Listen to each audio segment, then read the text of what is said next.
En esta sección vamos a hablar de lo que es continuar hablando sobre los números naturales. La vez pasada hablamos de lo que es la suma, primero la definición de números naturales, luego la operación de suma, y comenzamos a hablar de lo que es un orden parcial. Y justamente vamos a ver que los naturales son parcialmente ordenados. ¿Por qué? Bueno, en lo último que concluimos es definir un orden, que de hecho en esa definición lo puse incorrectamente porque puse la relación mayor o igual, pero no, es menor o igual. Y entonces teníamos lo siguiente. Primero que nada, ya sabemos cómo están dados los naturales, que son un sistema de Peano. Partimos desde el uno y ahora definimos un orden parcial.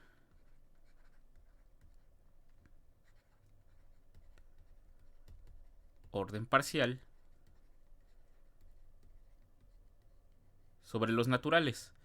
¿Cómo está dado? Bueno, si nosotros damos n y m en los números naturales, m es menor o igual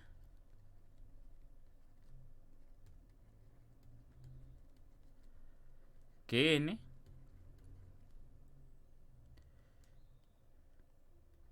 si y solo si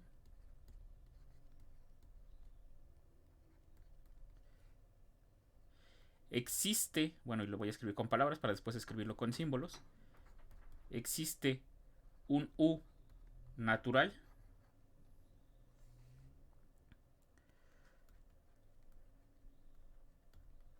tal que el n tiene que ser igual a m más u.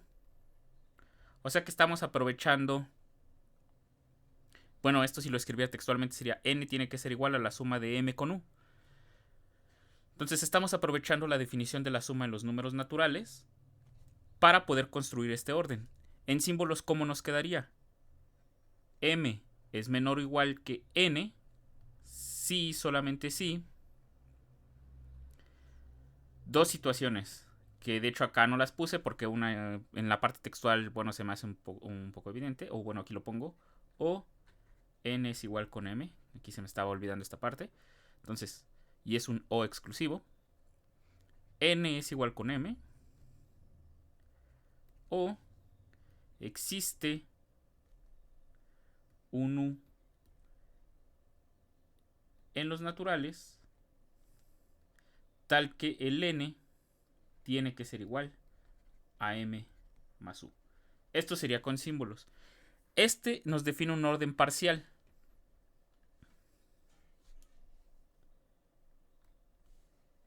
Recordemos que para que un orden sea parcial, a diferencia de una relación de equivalencia, nos debe de cumplir tres propiedades: reflexividad,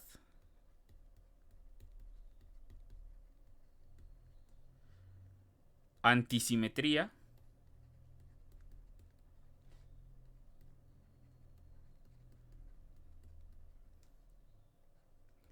y transitividad.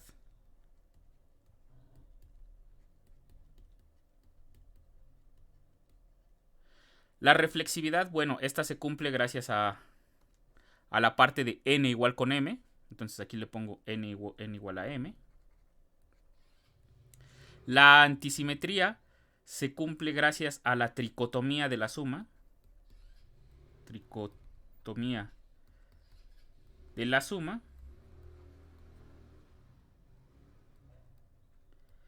Que recordemos que esto pasaba solo en dos situaciones. Bueno, solo pasaban tres situaciones. Si nosotros teníamos n y m en los naturales,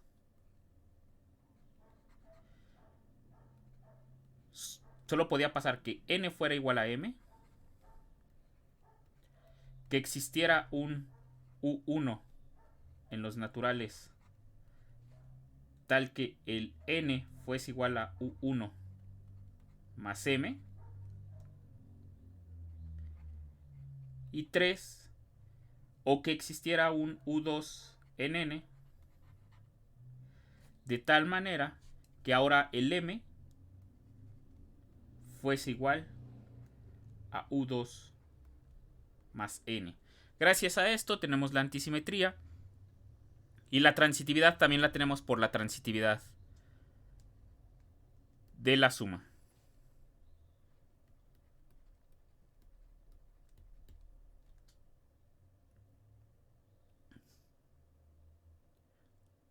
Bueno, no es transitividad de la suma, aquí estoy incorrecto. Prácticamente es haciendo la sustitución de los dos casos. O sea, aquí prácticamente en esta vamos a hacer la sustitución.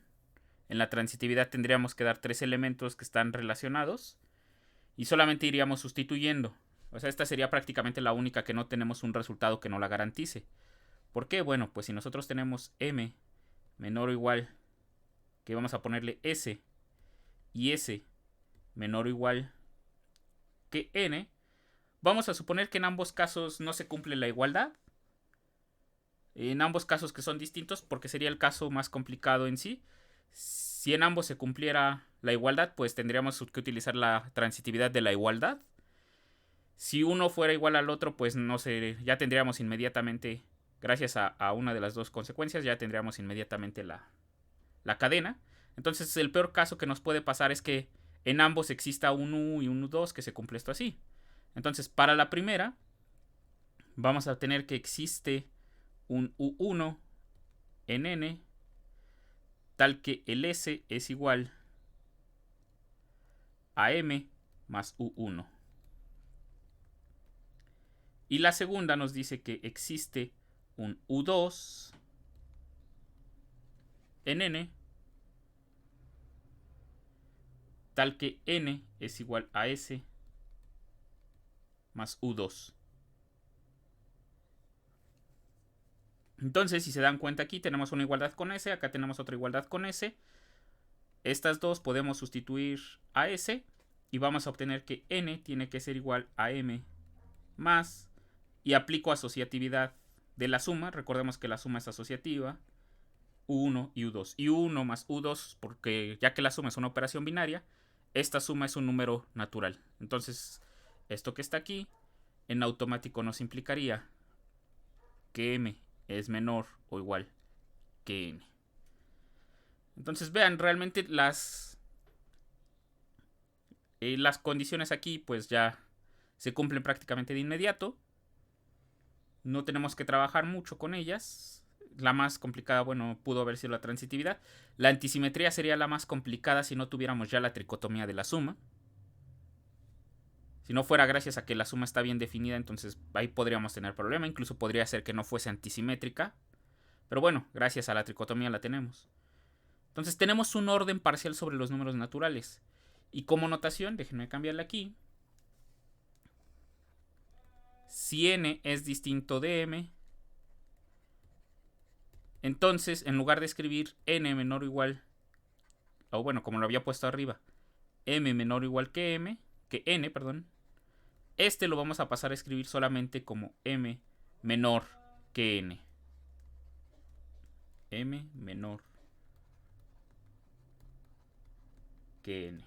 Esto es lo único que vamos a cambiar.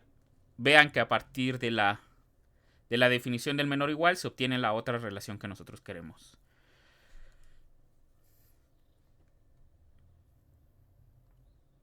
¿Qué obtenemos gracias a esto? Bueno, primero que nada,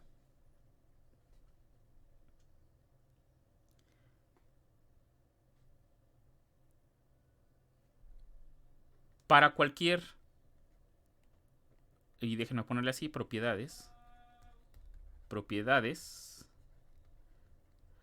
para cualquier x, vamos a ponerle 1, ahora sí, para cualquier x en los números naturales, o vamos a ponerle n en los naturales,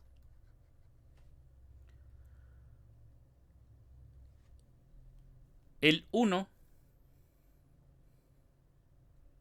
siempre es menor o igual que el n. Esto lo sabemos porque el 1 no es sucesor de ningún elemento. Gracias a eso podemos definirlo así. Es más, vamos a tener que para cualquier n en n, n siempre es estrictamente menor que el sucesor de n. Y sabemos que el sucesor de n se obtiene como n más 1. Entonces, realmente son propiedades que ya conocemos, que podemos ver fácilmente. Entonces, no entramos tanto en detalle en ellas. Son conocidas.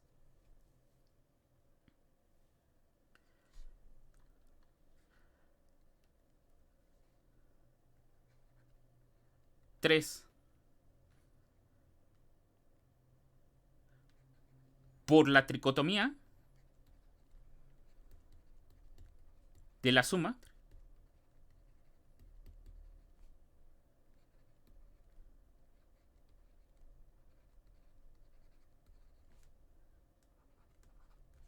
se tiene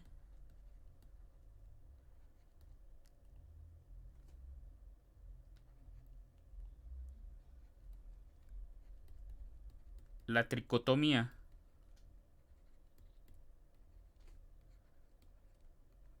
de esta relación. Bueno, le ponemos así, menor o igual. ¿Qué quiero decir con esto? Bueno, vamos a ponerle ahora A, porque ya usé 1, 2 y 3. Va a ser... Solamente se cumplen uno de los siguientes tres casos. Para todo n y m en los naturales. O solamente n es igual con m. O n es estrictamente menor que m. O c, m es estrictamente menor que n. Solo se cumple alguno de estos tres casos. No se cumplen más. Digo, no se pueden cumplir dos a la vez o varios a la vez. Es más, gracias a la antisimetría, si n fuese menor o igual que m y m fuese menor o igual que n, entonces no queda de otra. N tiene que ser igual que m.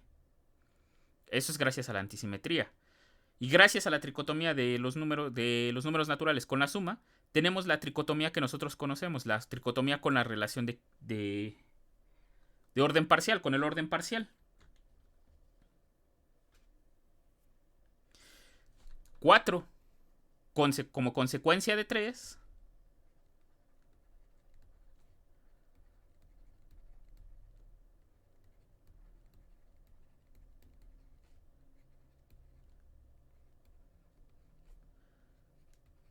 los naturales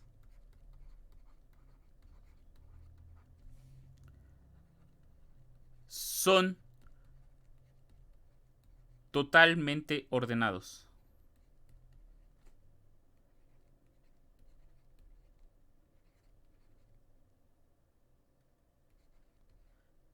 ¿Qué quiere decir que sean totalmente ordenados? Bueno, recuerden que un conjunto A se dice totalmente ordenado si para cualesquiera, en este caso lo voy a restringir n y m en los naturales, n está relacionado con m o m está relacionado con n. O sea, no importa cualesquiera dos elementos que yo tome, siempre puedo relacionarlos.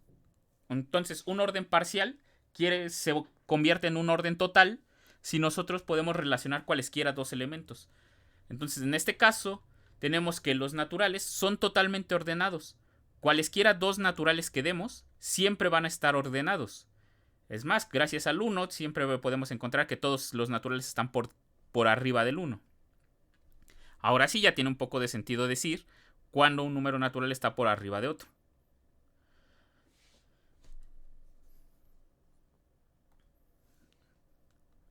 La 5.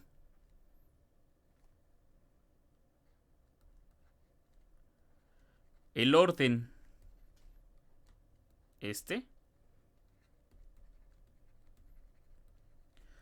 forma un conjunto bien ordenado.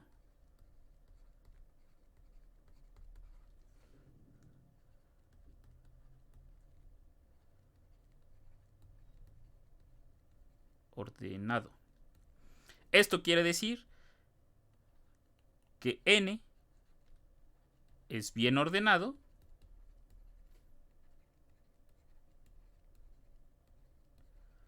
ordenado, así, ordenado. Y esto nos implica, bueno, según lo que ya habíamos visto, que para todo B subconjunto de los naturales existe un B en B tal que para cualquier otro elemento, vamos a llamarle N en B, B siempre es menor o igual que N. Esto quiere decir que siempre tenemos un primer elemento en cualquier subconjunto de los naturales. Es más, en todos los naturales nuestro primer elemento va a ser el 1. Por eso fue la propiedad que puse al inicio, porque siempre tenemos al 1 por debajo de cualquier natural. Entonces, los naturales son bien ordenados. Esto, bueno, ustedes ya han demostrado en cálculo, o ya han visto en cálculo que esto es equivalente al principio de inducción. O inducción matemática, esto es equivalente. Entonces a partir de eso pues ya podemos trabajar esta propiedad 5. No varía en nada. Entonces ya tenemos 5 propiedades que cumple por sí solo la relación de orden parcial o la de menor o igual que conocemos como menor o igual que. Todas ellas, bueno, ya la conocían. No les estoy presentando realmente nada nuevos. Recuerden que solamente estamos viendo qué cosas se tienen de los naturales cuando se definen formalmente. Y pues sí, justamente todo lo que conocemos sí se puede llevar a una definición. Como les digo, esto lleva un curso un poco más complejo cuando se define en términos de axiomas de Peano. Y ahí, bueno, se detallan todas estas demostraciones. Como nuevamente, para nosotros solamente este tema es una introducción a los conjuntos de números. Entonces aquí tenemos el orden parcial, ya tenemos 5 propiedades. ¿Y qué pasa con respecto de la suma?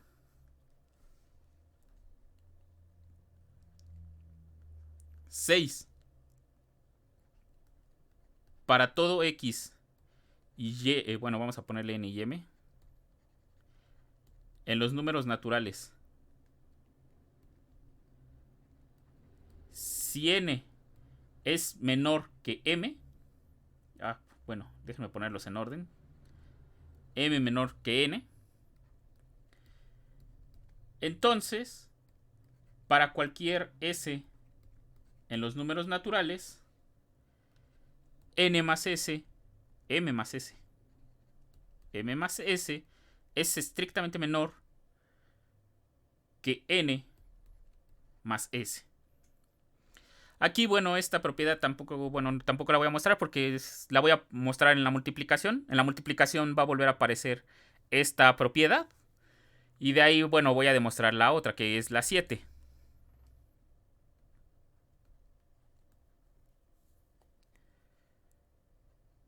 Para cualesquiera N, M, S y T en N, si M es menor que N y S es menor o igual que T, aquí se descarta el caso de la igualdad entre N porque pues sería inmediato el resultado. Entonces, para no estar haciendo dos, pues vamos a ver que realmente domina el menor que. Entonces, M más S es menor o igual. Ya es menor. Predomina el menor que N más T. Nuevamente es una propiedad que ya conocemos, pero aquí les digo, estas dos no las voy a demostrar ahorita. Esta 7 es consecuencia de la 6 y lo voy a demostrar en el caso de la multiplicación. Entonces tenemos estas propiedades en cuanto al orden parcial de los números naturales.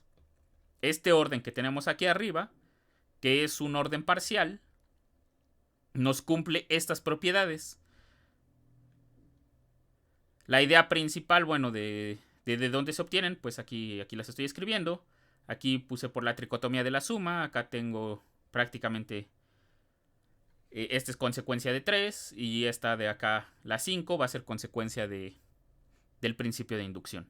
Entonces, nosotros hemos trabajado con todo esto, ya lo hemos trabajado desde mucho tiempo. No es nada nuevo. Así que, bueno, pues este es el orden parcial sobre los números naturales. Este orden lo vamos a ir extendiendo de una forma adecuada a los números enteros, luego a los racionales y luego a los reales. En todos ellos se tiene que ir comportando bien, porque vamos a ver que todos esos conjuntos, ya lo he mencionado antes, se obtienen a partir de relaciones de equivalencia. Y es justamente cuando vamos a decir que estos al final se pueden ver también como funciones, que una función es bien comportada o está bien definida cuando trabajamos con clases de equivalencia, que es ahí un dato importante. Siempre que se trabaja con clases de equivalencia hay que comprobar que una función sea bien definida. Entonces, bueno, si ya de aquí siento que no hay dudas, porque les digo, estas 6 y 7 las vamos a ver otra vez en la multiplicación. Las otras son propiedades que se cumplen inmediato, que ya conocíamos, ya se conocen de los números naturales.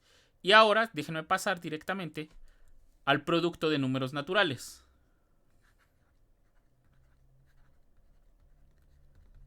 Producto de números naturales.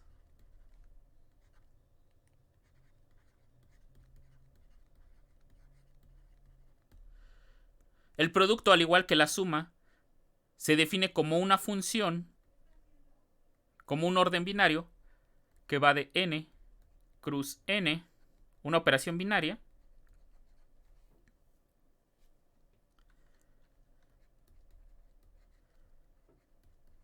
tal que para cualesquiera n y m en los números naturales, al igual que la suma, se define a partir de dos propiedades.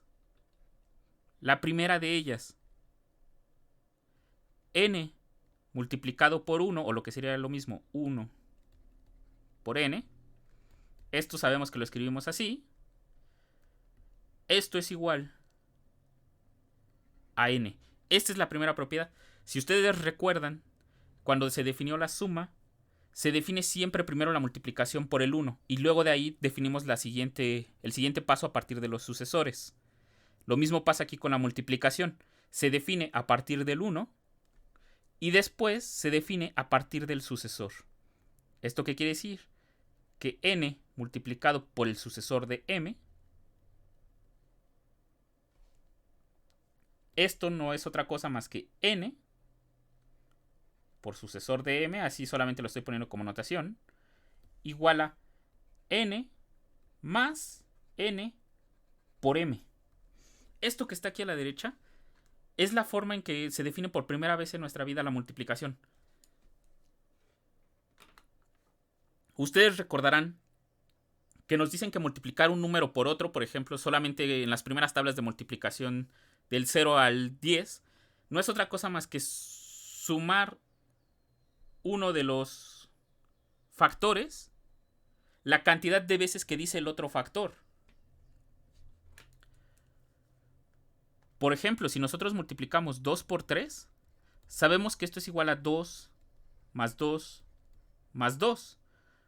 O también es equivalente a hacer 3 más 3. Sumar un factor, la cantidad de veces que dice el otro factor. En este caso nos da 6 y en este caso también nos tiene que dar 6. Esto es la definición formal de esta situación. ¿Por qué? Bueno, vamos a verlo con un ejemplo. En lugar de 2 por 3, déjenme multiplicar 2 por 4.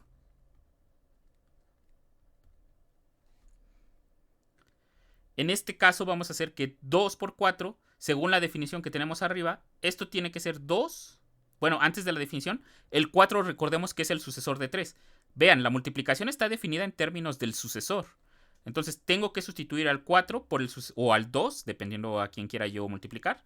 Pero todavía no hemos visto propiedad conmutativa, ahorita la vamos a poner. Pero tengo que poner al 4 como el sucesor del 3. Esto es igual a 2, según ahora sí la definición de la propiedad 2, nos dice que esto es 2 más 2 por 3. Pero esto es igual a 2 más 2 por el sucesor de 2. Esto es igual a 2 más, hacemos aquí, entonces 2 más 2 por 2. Estoy sustituyendo con la propiedad 2, la definición. Es igual a 2 más 2 aquí pongo paréntesis, más 2 por el sucesor de 1. El 2 es el sucesor de 1. Es igual a 2 más 2 más. Noten que no he quitado los paréntesis porque no hemos visto tampoco asociatividad. Entonces esto es 2. Aquí me falta un paréntesis. 2 más 2 por 1. Este cierra y este cierra hasta acá. Y esto es igual a 2 más 2 más 2 más y 2 por 1. Esta ya la tengo definida, es la propiedad 1, es 2. Este cierra y este cierra este. ¿Y esto a cuánto nos da? Bueno, ahora voy hacia atrás. Esto es... Déjenme agregarle aquí la siguiente página. Y esto es igual a 2 más 2 más 2 más 2 son 4. Esto es igual a 2 más 4 son 6. Esto ya lo sabemos, ya tenemos la suma bien definida. Son 6.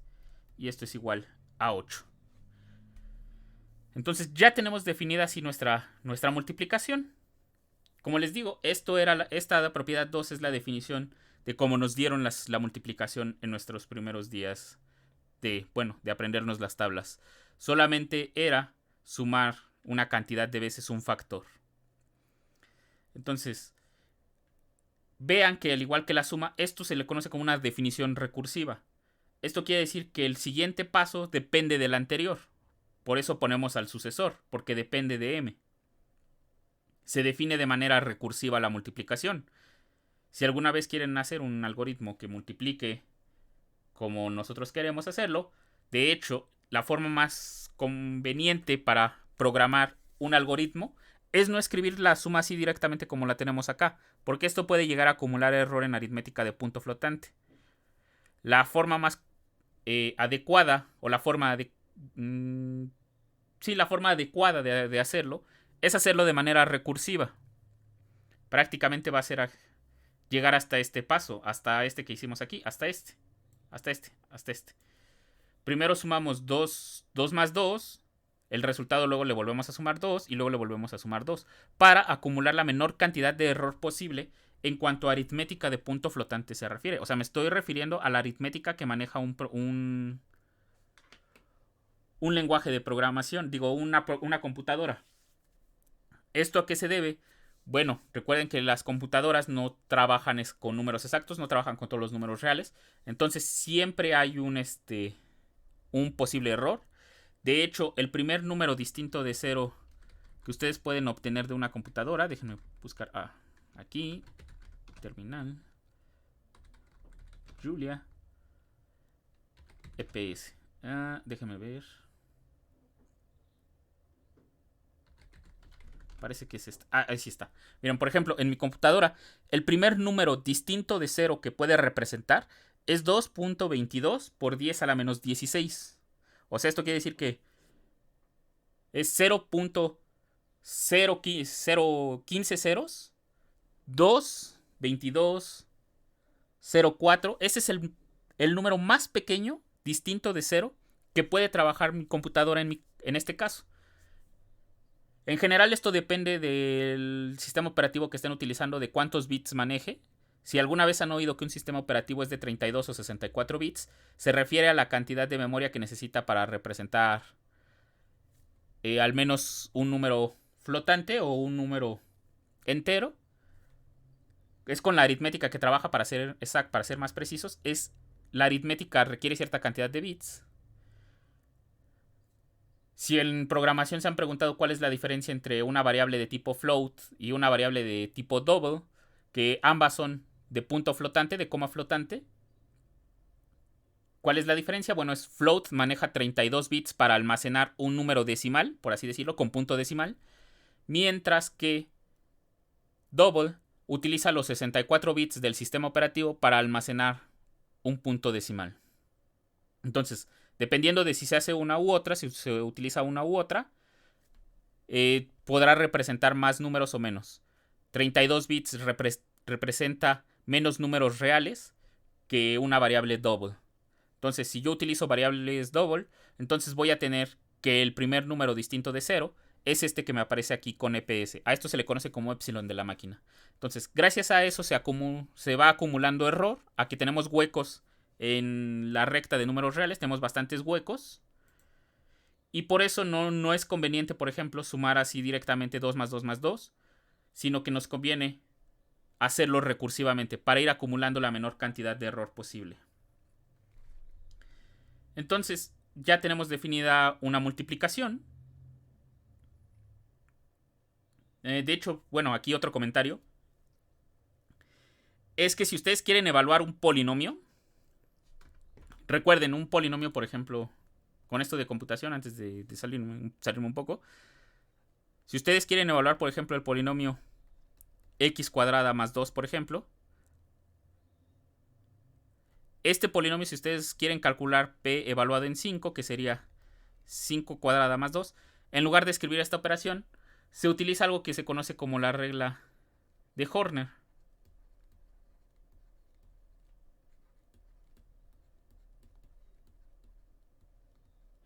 Que utiliza justamente el principio de la recursividad para evaluar un polinomio. Ya no entro un poco más en detalle en ella, pero hace algo similar a lo que está pasando aquí en la multiplicación. La define de manera recursiva. Primero hace, por ejemplo, 2 más 2, luego le suma otro 2 y luego le suma otro 2 en otra operación. Lo hace recursivamente. Entonces, esa es la mejor manera de trabajar en programación. Y gracias a los números naturales podemos justificarla. Por eso prácticamente hacer un programa en matemáticas, un programa que haga varias operaciones en matemáticas, si nosotros podemos explicarlo con los números naturales, por ejemplo, cuando trabajamos con arreglos o situaciones así, que es donde más requerimos recursividad o iteraciones, si lo podemos explicar con números naturales y en números naturales la teoría está correctamente definida, nuestro programa no va a tener errores de lógica. Sí va a haber errores, por ejemplo, humanos, de que se nos olvide poner una letra o un punto y coma o situaciones así, ¿no? Pero en nuestro programa tiene que funcionar correctamente si está fundamentado con los números naturales. Por eso es importante el principio de inducción, la recursividad, eso que les decía que el teorema de recursividad de los axiomas de Peano, porque bueno, nos ayudan, por ejemplo, a saber si un programa va a estar bien hecho o va a contener errores. Si la teoría está mal, de entrada nuestro programa va a fallar. Por eso siempre es conveniente, a pesar de que nos tome un poco más de tiempo, si van a hacer un programa, compruébenlo teóricamente. Entonces ya tenemos definida nuestra multiplicación. ¿Qué propiedades vamos a tener de la multiplicación?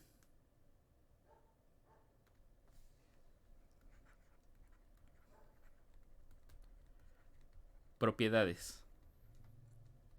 Estas también ya las conocemos, pero la primera de todas va a ser la distributividad. Distributividad. Respecto a la suma.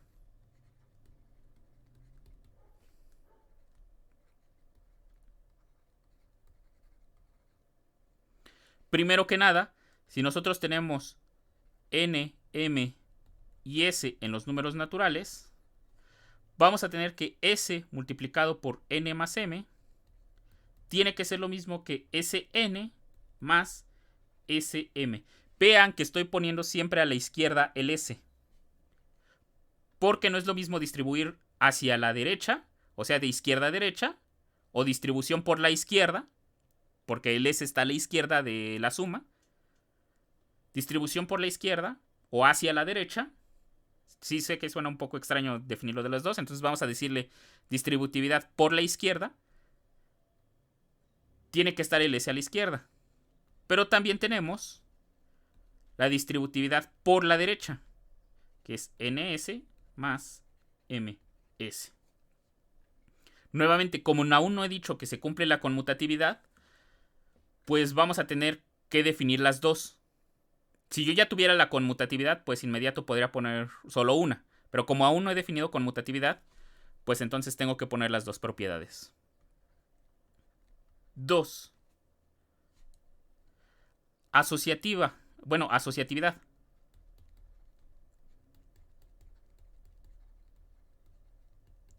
Nuevamente, para cualesquiera n, m y s en los naturales, n multiplicado por m multiplicado por s es exactamente lo mismo que hacer n por m multiplicado por s.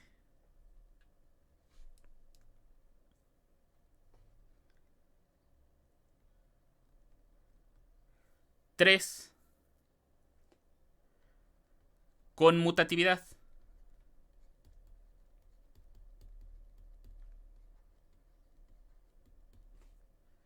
Para cualesquiera n y m en los números naturales, n multiplicado por m va a ser exactamente lo mismo que m multiplicado por n. Y 4. Ley de cancelación.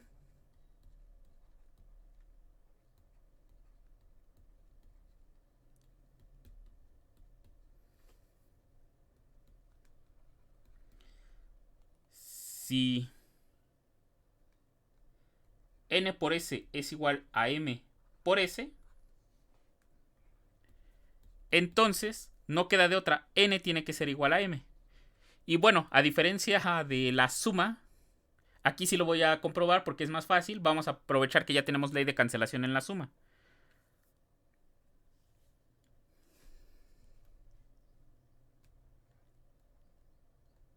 Para que vean que en este caso no se necesitan los inversos aditivos para demostrar la ley de cancelación. Demostración.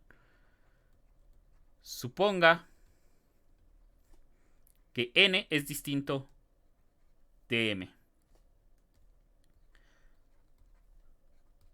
Por tricotomía,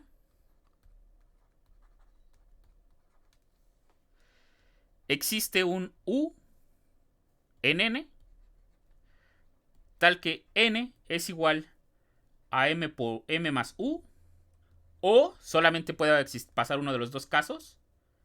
Y digo de los dos porque ya estamos diciendo que n es distinto de m, o sea, ya no son iguales. M es igual a n más u. Solamente puede pasar uno de estos dos casos. Entonces supongamos que pasa que n sea igual a m más u. Este va a ser nuestro primer caso. Bueno, lo vuelvo a escribir, aunque se vea redundante aquí. N es igual a m más u. Yo multiplico por s ambos lados. Bueno, yo multiplico por s a n. Entonces, como es igualdad, tengo que multiplicarlo por esto de acá. Entonces, esto me implicaría que n por s, bueno, ya puse que es conmutativa, es igual a s por m más u. Aplico la propiedad distributiva y esto me va a implicar que Sn tiene que ser igual a Sm más Su. Pero, por hipótesis,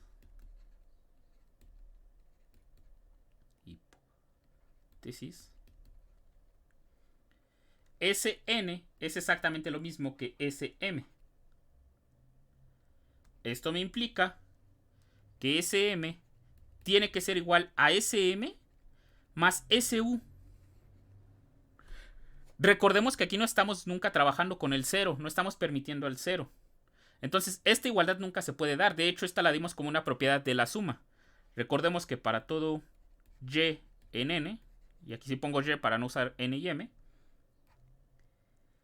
y siempre es distinto, o bueno, aquí déjenme ponerlo así, para todo y u en n,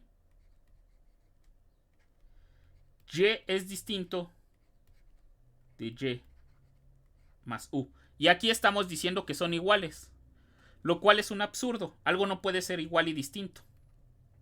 Entonces, en este caso, esto es una contradicción, esto es un absurdo, y por tanto esto nos va a implicar lo contrario de lo que supusimos. Supusimos que n era distinto de m, y n tiene que ser igual a m.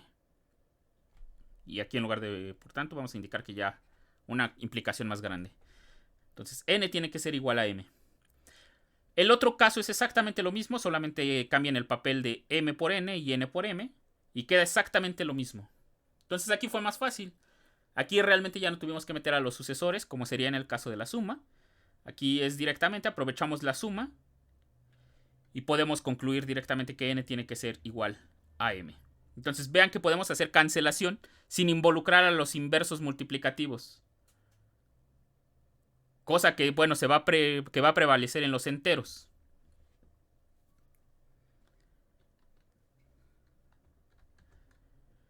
¿Qué vamos a tener ahora? Bueno, ya tenemos las propiedades de distributividad y conmutatividad. Y por último, las dos propiedades que les comentaba que nos interesaban con respecto al orden parcial. Si x, si n es menor estricto que m, entonces n por s tiene que ser menor o igual, de hecho es estrictamente menor que m por s.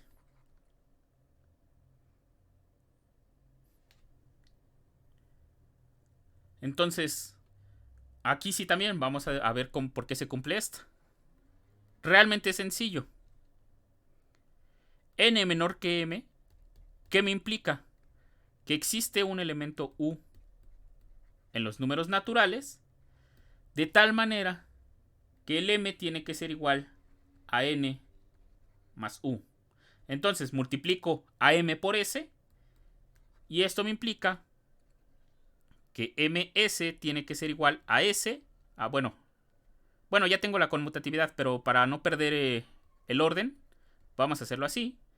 Y esto, por la distributividad, es ns más us. Para que se aplique bien la distributividad, entonces lo hago de esta manera que quede el orden. Entonces es así igual.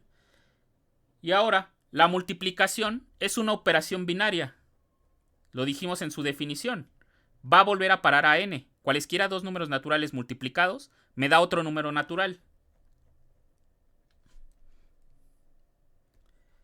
Sea w igual a us. Esto me implica que ms es exactamente igual a ns más w. Y esta es la definición de la relación de equivalencia. Miren dónde lo tengo. Aquí. Esta es la definición de la relación de equivalencia. Aquí lo tenemos. Que existe un u de tal manera que cumple eso. Esto. Entonces, esto me implica que ns es menor que ms. Como consecuencia de 5 vamos a tener 6. Si n es menor que m y s es menor que t, entonces n por s es menor o igual que m por t. Como les dije, es consecuencia de 5. Veamos por qué. Por un lado tenemos que n es menor que m. Esto me implica, por 5, que ns es menor que ms. Por otro lado tenemos s menor o igual que t. Pero nuevamente por 5, ms es menor o igual que mt.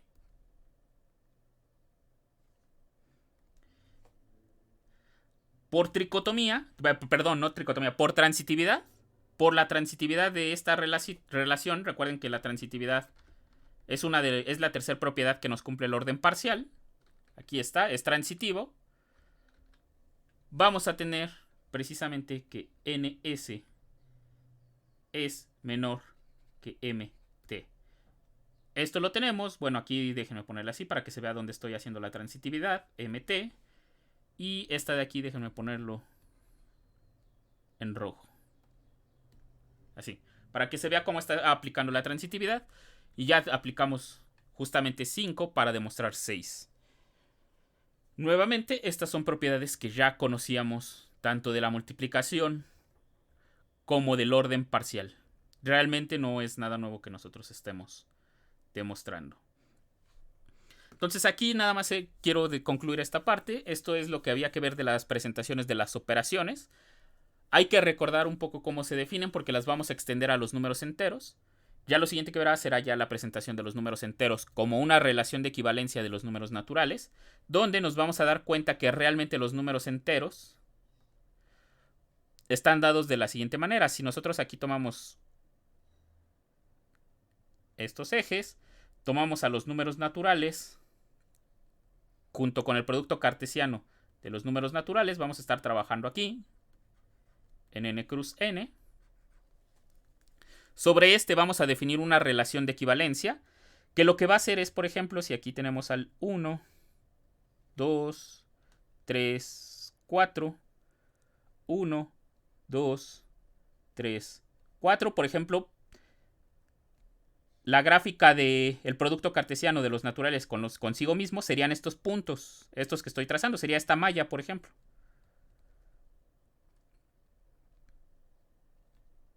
Sería así. Y resulta que los números enteros al final se pueden ver, por ejemplo, como esta, no la recta, sino todos estos puntos que están aquí en esta diagonal. Esta diagonal, por ejemplo, nos representaría al 0. Esa diagonal de puntos nos representaría al 0. Esta otra diagonal de puntos, por ejemplo, nos representaría al 1. Mientras que esta que está aquí arriba nos representaría al menos 1. De igual manera, si me puedo llevar, esta me representaría al 2. Esta me representaría al menos 2. Y bueno, aquí ya no se ve como una línea de puntos porque solamente lo puse hasta 4. Pero este de aquí y este de aquí, este me representaría al 3.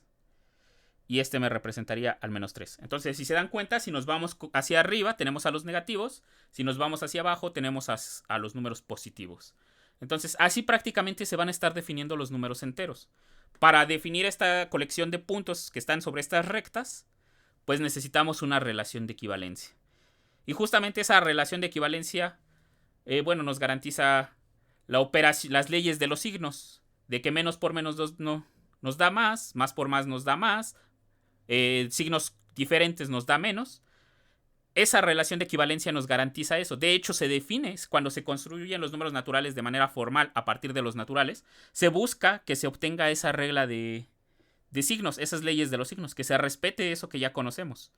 Entonces, vamos a definir una relación de equivalencia adecuada que nos obtenga las leyes de los signos y nos obtenga justamente a los números enteros como los conocemos actualmente. Igual que los números naturales. Recuerden que los números naturales, una de las formas en que se definían era a partir de los conjuntos de Peano, que era el vacío, el conjunto con el vacío, el conjunto con el vacío y el conjunto vacío con el vacío como elemento, así. Así definíamos los naturales, pero les cambiábamos de símbolo. Este era el 1, este era el 2 y este era el 3. Aquí pasa lo mismo. Vamos a trabajar con estas, vamos a decirle rectas, estas colecciones de puntos. Pero en lugar de trabajarlas así completamente con todos esos conjuntos, les vamos a dar un símbolo. 0, 1, 2, menos 1, menos 2, menos 3. Y así obtener nuestras leyes de los signos. Entonces, aquí le dejo ya para terminar con los números naturales. Y lo siguiente que veremos va a ser justamente los números enteros.